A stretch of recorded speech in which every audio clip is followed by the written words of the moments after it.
mengapa suami terkadang lebih mau mendengarkan curhatan teman. Namun seiring abaikan curhatan istri, ini adalah realita yang cukup menyakitkan.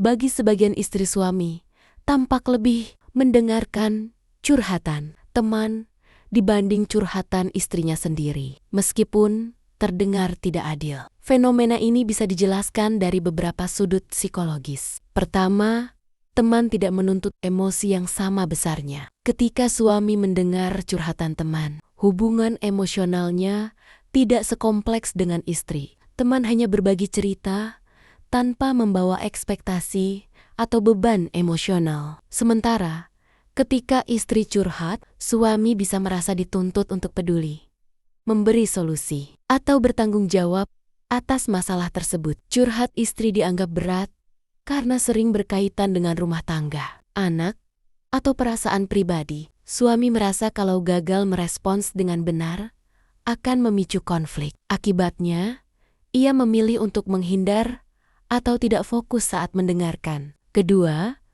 merasa terancam atau tersudut saat istri curhat. Banyak suami merasa tersudut saat istri mulai curhat, apalagi jika isinya adalah keluhan atau ekspresi kekecewaan. Padahal, istri sebenarnya hanya butuh didengar, bukan menyalahkan. Suami merasa disalahkan atau dianggap kurang. Ia jadi defensif, tidak siap menerima emosi istri, maka ia tutup telinga sebagai mekanisme perlindungan diri. Ketiga, kurangnya keterampilan emosional. Beberapa suami memang kurang terlatih dalam komunikasi emosional. Apalagi jika dibesarkan di lingkungan yang tidak membiasakan lelaki bicara soal perasaan. Mereka tidak tahu bagaimana merespons curhatan istri.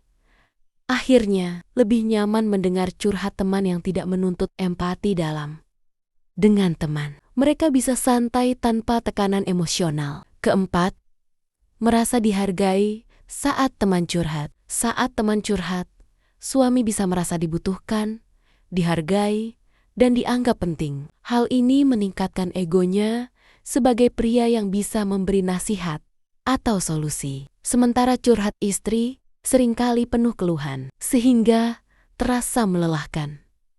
Suami merasa tidak dihargai atau disalahkan secara halus. Maka, ia lebih semangat mendengar orang lain karena mendapat validasi. Kelima, pola komunikasi dalam rumah tangga kurang sehat. Jika dalam pernikahan komunikasi sudah sering diwarnai pertengkaran atau saling menyalahkan, suami bisa secara bawah sadar memilih menutup diri dari pembicaraan emosional.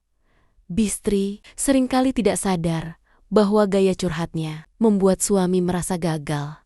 Akibatnya, suami enggan terlibat dalam pembicaraan emosional dan lebih memilih topik ringan dengan teman. Suami bukan tidak peduli. Kadang, mereka hanya bingung bagaimana harus merespons. Kunci hubungan yang sehat bukan memaksa didengar, tapi menciptakan komunikasi dua arah yang saling mengerti dan tidak saling menyakiti. Curhat bisa menjadi jembatan, asal dibangun dengan kesabaran, bahasa yang tepat, dan rasa hormat.